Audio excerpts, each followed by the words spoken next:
di kami pertama ada dia simpanan berencana pendidikan. Dalam artian dia berpendidikan untuk yang masih sekolah. Mulai dari umur 0 sampai maksimal 18 tahun. Karena kan ada yang 18 itu masih SMA. Iya, betul. Nah, makanya 0 sampai 18 tahun dia masuk ke simpanan berencana pendidikan. Atau kalau di singkatnya namanya SBP. Nah, SBP ini juga ada masalah preminya.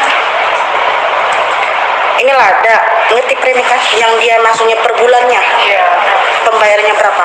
Nah, maksimal di kita tuh ada 100.000, 150, 250, 500.000, 1 juta. Kemudian simpanan yang kedua ada namanya simpanan berencana hari tua. Nah, ini digunakan mulai dari umur 19 tahun sampai dia 50 tahun. Nah, ini kalau untuk preminya dia juga sama semua. Sama yang seperti tadi. Kemudian ada yang namanya simpanan kesejahteraan mandiri. Kalau simpanan kesejahteraan mandiri ini, kalau ini tiga di simpanan di sini ini ada bunganya, tapi masing-masing bunga ini berbeda. Nah, kalau dia SBP SAT itu bunganya sama 0,8% per bulan. Tapi kalau dia simpanan sukarela mandiri tergantung mulai dia dari berapa dia menyimpan, ini ada persenannya. Nah, itu dia perbedaannya. Nah, kalau ini tidak ada batas umur. Mau umur berapa pun dia boleh menyimpan. Beda dengan yang dua ini. Nah, terus kalau ini tidak bisa ditarik kapan saja, maksimal 1 tahun. Tapi kalau simpanan sukarela mandiri bisa ditarik kapan saja. Karena namanya sukarela. Basis umur.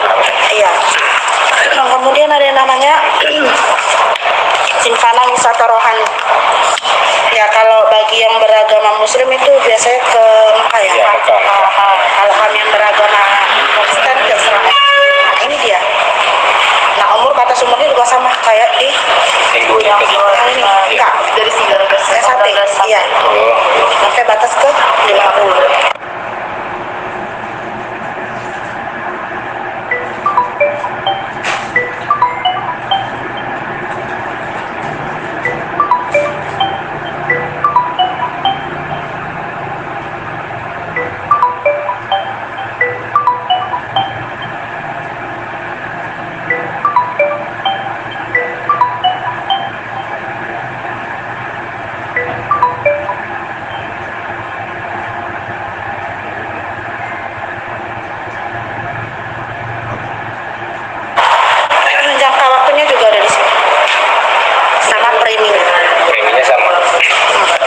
Kemudian ada namanya simpanan berjangka yang biasanya orang bilang kalau ke bank deposito. Tapi kalau kami di koperasi tidak ada namanya deposito, tapi berjangka. Nah, ini ya sama dengan dia deposito. Dia juga ada masalah bunganya, tiap tabungan beda-beda, tiap bulan dia beda-beda. Perbedaannya dengan bank, kalau bank itu kan namanya deposito itu yang murah. Kalau kita simpanan berjangka. Kemudian kedua, kalau misalnya di bank, ketika mau penarikan uang nih, misalnya kan ada nih batas nyimpannya misalnya 3 bulan. Kita tarik sebelum jatuh tempo, itu akan kena penalti. Tapi kalau di koperasi tidak ada namanya penalti. Iya. Tidak. Kemudian yang ketiga, bunga di koperasi lebih tinggi daripada bunga di bank. Itu perbedaannya. Kemudian dari setiap simpanan ini kan ada 1, 2, 3, 4, 5, wajib disarankan menjadi anggota. Dalam artian setiap koperasi itu disebut, kalau di bank itu kan namanya nasabah nih kita. Tapi kalau kita di koperasi tidak ada nama kata nasabah, tapi namanya anggota. Nah, jadi setiap yang mau menyimpan di sini atau meminjam di sini wajib jadi anggota. Dalam artian dia menyetor 1 juta. Kalau dia menyimpan berarti kan dia sendiri yang nih ketika kita. Tapi kalau dia meminjam bisa kita potong simpanan anggotanya dari pinjaman yang dia ajukan. Nah, itu untuk khusus di simpanan. Kemudian kalau dia di pinjaman, kami di sini ada 2. Pinjaman yang namanya karyawan. Kemudian pinjaman muri. Dalam arti muri ini pinjaman usaha mandiri untuk yang UMKM. Karena tapi perbedaannya kalau di pinjaman ATM ini memang real dana dari kami sendiri, dari koperasi sini. Tapi kalau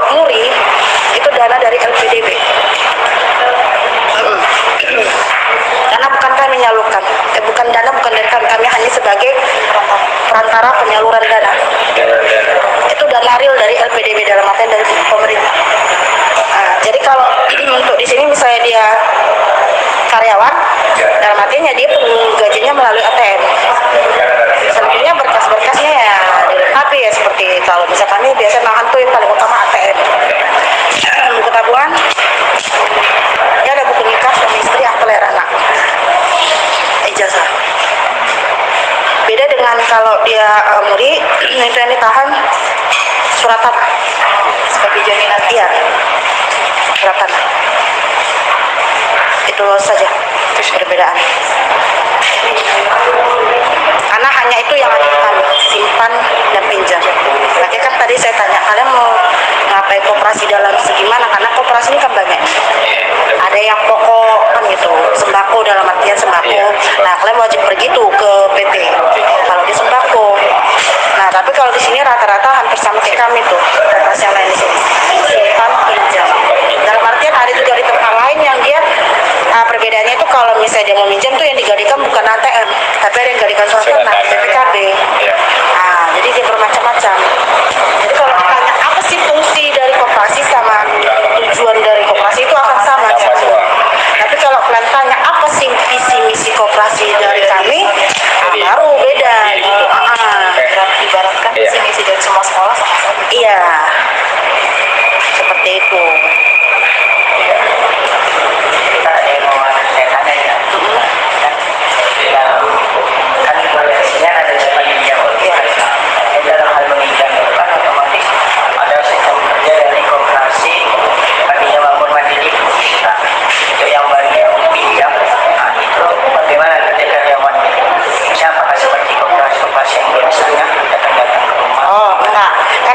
Persyaratan utama kita kan untuk ATM penggajiannya ditahan. Jadi misalnya kayak bapak nih dari PT Padasa nih kan. Nah, kan Padasa itu ada tanggal-tanggal gajiannya. Misalnya dia tanggal gajian tanggal 10 nih. Ya udah kita potong, ketika dia gajian potong otomatis dari ATM-nya untuk pembayaran. Enggak, kita nggak ada sistem tagih ke rumah. Iya, dari ATM itu Iya, gajinya. juga iya. Itu sistem kerja di sini. Terus kalau misalnya mau kamu tanya gimana sih cara kerja pencairan pinjaman? Nah, itu ya udah si anggota nih, si calon nih misalnya udah datang di sini nih, kan pasti dia akan tanya dulu persyaratannya. Kita akan kasih brosur seperti ini, dia lengkapi dulu. Nanti kalau sudah lengkap dia datang lagi ke sini, baru kita survei. Kita tetap wajib ada survei. Iya. Pekerjaan dulu. Iya. Nah, yang survei tim lapangan. Seperti itu. Tapi survei kita kalau orang bank kan foto rumah nih, kita enggak. Kita survei hanya sebagai pendatang, seperti tamu. Udah, yang penting kita tahu tuh lokasi rumahnya, itu dia rumah kontrak atau seperti apa, lakabon atau enggak, udah selesai. Itu kalau proses pencairan pinjam. Kalau di sini bagiannya, misalnya kalian mau tanya siapa aja paling teratas, itu yang pertama ada namanya manajer. Karena kita kan kebetulan koperasi kami ini bukan hanya satu, tapi ini kami cabang. Pusat kami ada di Bekasi. Nah, kami ada 173 cabang. Nah, per kabupaten itu hanya ada satu cabang. Kita Batubara ada satu, Asahan satu, Ekonoman satu, baru Rapat satu. Nah, itu wilayah sini. Tapi kalau di Medan kita ada sekitar 6 cabang kalau saya tidak salah. Setiap kabupaten Ada. Gitu. Dan kalau kita di kota nih, itu kita lebih prioritaskan untuk ke pinjaman. Tapi kalau kita di pedesaan, orang pedesaan kan berpikirnya untuk menabung. Ya, simpanan. Nah, jadi kita lebih fokus ke simpanan. Sekalipun kita tetap di sini ya, ada yang mau menabung, kita terima. Karena fungsinya itu pinjam simpan. Iya, karena koperasi kita simpan pinjam. Gitu. Jadi kalau kalian tanya, misalnya dananya dari mana nih kak? Nah, kami kan ada simpanan nih yang paling utama. Nah, jadi kan sebelum kami memulai ini, dana kami dari si koperasi penyimpan. Cabang kami yang di simpanan. Koperasi kirim dana ke kami yang bagian pinjam. Kemudian kami kan ngebuang dana nih. Kemudian bulan depannya kami kan akan mendapat keuntungan dari uang yang sudah kami buang. Karena kan akan ada sistem ADM di dalam pemotongan pinjam.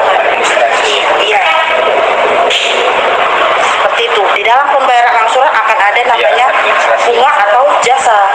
Nah itulah keuntungannya kami kemudian putar-putar kembali. Nah ke koperasi kan kalau kelihatannya apa tujuannya akan mengambil keuntungan sebesar-besarnya. Iya, betul. Itu dimana dapat ambil keuntungan sebesar-besarnya, putar uang sebanyak-banyaknya. Seperti itu. Jadi yang saya tanya lagi dari ngambil kerja di sana, apakah dari keuntungan karyawan atau pekerja di operasi ini itu keuntungan ketika kan kemudian ada gajinya gitu, keuntungan itu bisa dapat rata semua atau gimana? Di sini kalau sistem gaji kalau kita kerja di mana-mana akan berbeda sesuai dengan jabatannya Oh iya ya. sama masa lama dia bekerja. Yang pertama di sini paling tertinggi manajer cabang. Kemudian yang kedua wakil manajer. Yang ketiga dalam artian kalau kami bilang di koperasi ini namanya kasir atau dalam artian bendahara. Baru yang keempat bagian administrasi. Baru yang kelima marketing. Nah ini masing-masing gaji pokoknya kan sudah berbeda. Jadi tidak bisa dibilang dari keuntungan tidak. Yang masing-masing sudah punya gajinya masing-masing. Iya, begitu juga dengan adanya nama insentif. Itu juga sesuai dengan jabatannya. Tapi bukan hanya kalau koperasi ini kan ada namanya dibilang SAU atau sisa hasil usaha. Nah itu akan dibagikan setahun sekali kepada si anggota yang memiliki sini. Ya tetapi tergantung dari tabungan yang sudah disimpan di sini. Karena itu ada perhitungannya. Nggak akan sama semua. Misalnya anggota di sini sudah ada pinjam tuh 5 tahun atau dia udah menyimpan 5 tahun, akan sama dengan yang baru nyimpan atau pinjam 1 tahun. Tidak, berbeda sesuai dengan dia simpan sudah berapa banyak di sini. Karena kan sisa hasil usaha dari tabungan dia, dan itu dibagikan setahun sekali setelah siap rapat RAT. Nah, setiap koperasi itu rata-rata akan buat rapat RAT, dan itu dilakukan kalau nggak di akhir tahun di awal tahun untuk membahas kinerja selama 1 tahun itu. Iya. Karyawan bekerja, yang baru kerja, jadi ketika dia ada dana, dia membeli, apakah itu langsung ibarat diperbolehkan atau melalui ada yang tahan seperti itu? Sekarang kalau kita melamar kerja di mana-mana pasti akan ditahan yang namanya ijazah. Itu sebagai jaminan. Kan gitu. Apalagi di sini mengenai masalah duit, keuangan. Orang sensitif kan gitu.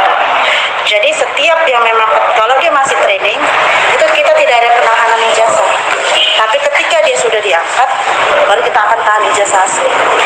Nah, kalau misalnya kayak tadi kamu bilang masih training, itu kan kita ada namanya training nih. Training dulu 3 bulan, masuk bulan keempat dia akan pengangkatan. Baik itu admin ataupun marketing, itu akan ada namanya training.